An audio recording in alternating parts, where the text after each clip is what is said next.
Salut à Tom Gravel, à toi qui aime poursuivre lorsque la route s'arrête. Aujourd'hui, ma route s'est arrêtée du côté de Roubaix et je suis plus exactement au domaine de Luchin, qui est le domaine d'entraînement du LOSC.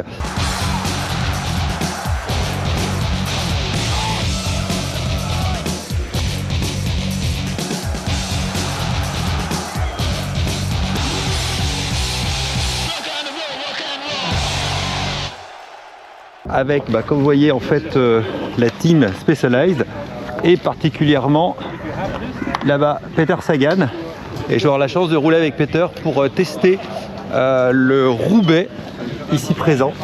Donc, c'est un vélo typé endurance avec des capacités de gravel puisqu'il accepte des pneus assez larges. Comme vous pouvez le voir, il est monté ici avec des pneus en 32. Les nouveaux pneus Mondo, donc c'est l'occasion de tester ce vélo et puis demain de faire le Paris-Roubaix Challenge.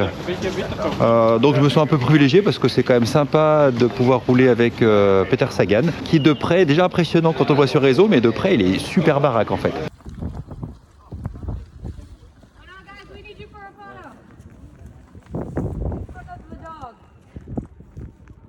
Il faut savoir que c'est le parcours test en fait quand ce vélo qui s'appelle donc le Roubaix a été pensé effectivement pour au départ les pavés, puisque c'est lorsque Peter Sagan était pro, il a arrêté sa carrière récemment comme vous le savez. Avant l'entrée dans le secteur pavé de Mons-en-Pévèle, le Slovaque compte 44 secondes d'avance sur le peloton favori. Sagan impressionnant en tête de course, le champion du monde accentue son avance pour l'amener à 1 minute et 30 secondes à 20 km de l'arrivée. Au passage du carrefour de l'Arbre, seul Dillier parvient à suivre la cadence infernale de Sagan et le Slovaque qui roulent ensemble vers le vélodrome de Roubaix. Le passé de pistard de Dillier ne pèsera pas bien lourd face à la pointe de vitesse de Peter Sagan qui devient le 5e coureur à remporter Paris-Roubaix avec le maillot de champion du monde sur les épaules. Grâce à ce vélo, grâce à la technologie qui est dessus. Et donc l'objectif c'est de faire le parcours test en fait sur lequel Specialized vient tester ses vélos parce qu'il les teste en France. C'est un parcours de 10 km. On va pouvoir faire plusieurs boucles et il y a un peu de tout. Il y a des parties roulantes, il y a du pavé, il y a du gravel, il y a du pavé soft, il y a du pavé un peu défoncé. Donc on va pouvoir tester tous les paramètres de ce vélo et voir comment il se comporte dans cette journée qui est pluvieuse mais typique du temps du Nord. C'est un privilège de pouvoir rouler avec Peter Sagan. C'est quelqu'un que j'ai toujours beaucoup admiré en tant que professionnel. Et voilà, pouvoir partager en plus sur les pavés, c'est assez mythique. Ouais, vraiment, c'est chouette. Alors, j'avais pas prévu de faire cette vidéo pour info. Parce que jusqu'à encore hier, là, on est vendredi 5 avril. Je devais pas venir en fait, ça s'est décidé vraiment au dernier moment. Et vraiment c'est top. Alors je sais pas trop ce que je vais filmer parce que je vous dis j'avais pas prévu, donc je vais juste partir avec la caméra puis on verra ce qu'on va pouvoir montrer au fur et à mesure. Alors j'ai tellement l'habitude de rouler avec des vélos de gravel qui quand même sont lourds. Là dès qu'on repasse sur un vélo de route, je suis bluffé par la légèreté du vélo et la réactivité. J'ai plus l'habitude parce que les gravel c'est quand même un peu moins réactif, surtout les derniers c'était de l'acier, du titane, donc il y a beaucoup plus d'inertie, donc là ça fait vraiment drôle.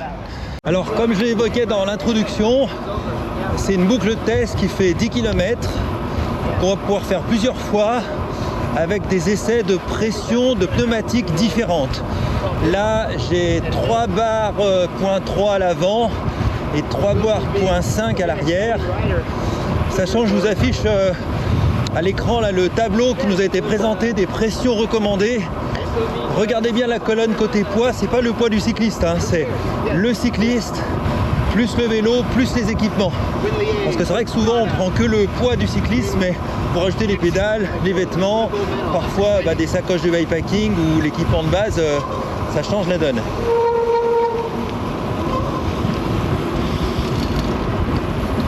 Je vous dis, j'avais pas prévu cette vidéo, donc je vais faire un peu mes commentaires au fur et à mesure. Voilà, c'est aussi ça, parfois savoir improviser. Comme hier, je savais pas que j'allais être là, je savais pas que j'allais rouler avec Peter Sagan, donc c'est top.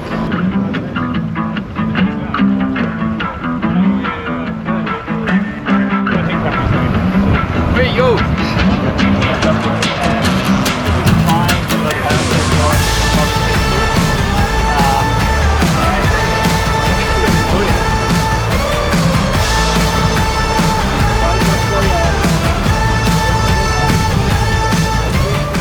Les amis, je suis avec Guillaume de Freebikes. Je te laisse parler de ton média.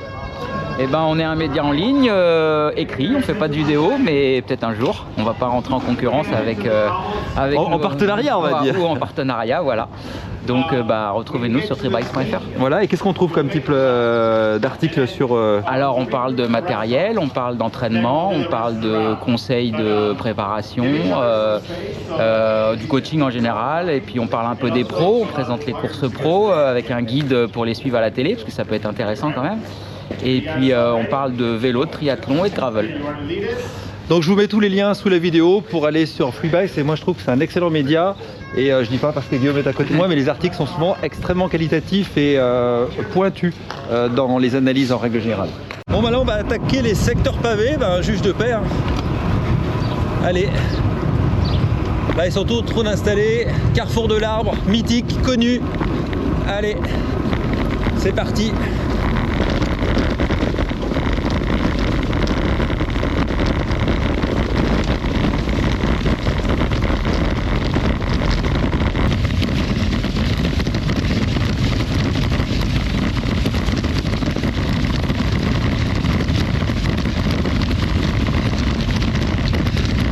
Bon, premier secteur pavé, donc secteur de pavé de l'Arbre, et alors je sais pas ce que ça va donner à l'image, parce qu'avec les vibrations, j'ai beau serrer à fond, la caméra tombe, il y a trop de vibrations. Si le temps reste comme ça, demain ça va être une sacrée boucherie pour les filles et les garçons dimanche, parce que là c'est vraiment une patinoire. Après, la difficulté des pavés, pour les subir le moins possible, faut rouler vite, parce que plus on va vite, on est en surface. Et par contre, ce qui est difficile, c'est de maintenir la vitesse, parce que comme à chaque fois vous tapez contre les pavés, forcément vous ralentissez à chaque fois. Donc faut trouver le bon équilibre, rouler assez vite sans se griller pour pouvoir maintenir l'allure. C'est plutôt, moi je suis plutôt en bec de selle, les mains au haut du cintre, donc vraiment les mains ici, et je roule plutôt bec de selle pour être le plus puissant possible et garder une certaine vélocité. Cette boucle test que je vais arpenter durant 4 fois durant l'après-midi comporte tous les types de revêtements qu'on peut rencontrer en vélo, à savoir du bitume de bonne qualité, du mauvais asphalte, du pavé et, comme vous le voyez à l'écran, du gravier. Pourquoi on a ce type de revêtement et ces 4 types de revêtements? Tout simplement, ça permet d'expérimenter les capacités de confort et de filtration du vélo, mais aussi les capacités de performance. Le confort qui est lié à 2 systèmes essentiels sur ce vélo, à savoir la FutureShock 3.0 situé à l'avant, qui permet de suspendre le pilote et non le vélo. Ça n'est pas une suspension de VTT, environ 2 cm de débattement, mais qu'on peut verrouiller. Et à l'arrière, la tige de selle pavée qui a un flex, tige de selle en carbone, mais qui va avoir un léger flex à l'intérieur du cadre. Les deux combinés avec l'excellente géométrie apportent énormément de confort. D'autant qu'ici, je suis en 32, puis tout à l'heure, je serai en 35, sachant que les montes d'eau existent en 30, 32 et 35. L'intérêt de ce type de vélo de route, ça n'est pas un vélo de gravel, j'insiste dessus, c'est un vélo de route même plutôt performant, c'est de pouvoir l'utiliser dans toutes les conditions. C'est pour ça qu'on l'appelle finalement un genre d'all-road, c'est-à-dire toutes conditions. Vous voulez faire de la route, rouler fort, c'est tout à fait possible avec ce vélo. Mais vous ne serez jamais limité. Par exemple, prendre un chemin blanc, une Strade Bianca, comme par exemple pour le prochain Tour de France, lors de l'étape numéro 9, qui aura lieu le 7 juillet à Troyes, sur les 200 km de la course, les coureurs auront environ 30 km de secteur en chemin.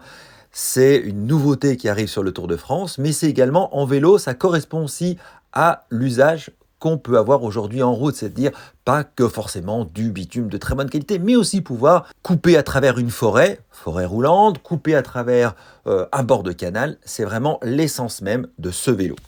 Bon, je vous cacherai pas que Peter Sagan est devant, je suis un peu derrière.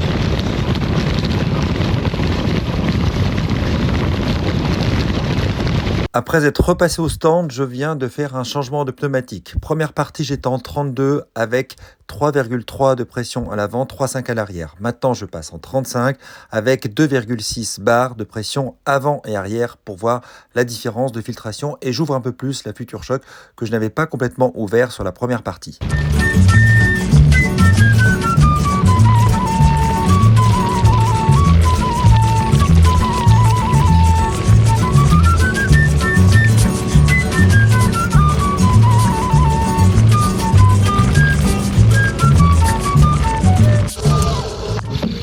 vous manque un truc face caméra, vous voyez? Là je saigne, en fait j'avais ma montre ici et le bouton de ma montre est venu appuyer avec les poignets cassés, les pavés. Je me suis tout écorché. Comme quoi, faut mieux éviter de mettre des montres. A priori, on pourrait se dire, allez, là je suis en 35, tout à l'heure j'étais en 32, il n'y a que 3 mm d'écart, ça fait pas une grande différence. Différence pourtant significative, surtout avec des pressions plus basses, je rappelle 2,6 ici. Sur route, on n'est pas vraiment plus pénalisé, alors on sent un léger ralentissement, notamment lorsqu'il faut dépasser les 40 km/h. Par contre, dès qu'on attaque les secteurs pavés, forcément, on est beaucoup plus confort. Donc, c'est un compromis, c'est un choix à faire. D'ailleurs, j'en profite pour répondre à une question. Souvent, on me dit, mais quel est le meilleur pneumatique à acheter? Il n'y a pas de bonne réponse à cette question parce que énormément de facteurs vont influencer votre région, votre pratique, votre niveau physique, ce que vous recherchez. Les pneumatiques, c'est toujours un choix qui est délicat. Il n'y a pas de pneumatique idéale, il y a beaucoup de bons pneus sur le marché. D'ailleurs, si on compare la route au gravel, c'est assez significatif. Sur la route, vous avez 2-3 pneumatiques qui dominent le marché. Alors qu'en gravel, il n'y a pas vraiment de pneus qui dominent. Quand je regarde au départ des événements de gravel, on a une variété de pneumatiques, alors que par exemple, si on prend les Conti, les GP5000, quand vous allez dans un peloton de route, énormément de coureurs roulent avec. Si en gravel, aucun pneu ne domine aujourd'hui le marché, c'est qu'il y a des raisons, parce qu'il y a autant de pratiques gravel que de pratiquants. Mais je vous referai un sujet spécial sur les pneus, c'est prévu. Je vais revenir dessus parce que je me suis rendu compte également, chaque fois qu'on participe à un événement, la question numéro 1 sur les groupes, c'est quel pneu je dois utiliser pour participer à l'événement. Donc c'est un sujet en soi, mais on en reparlera plus tard. Allez, on arrive sur la fin du secteur pavé de l'Arbre. Vraiment, ça se court.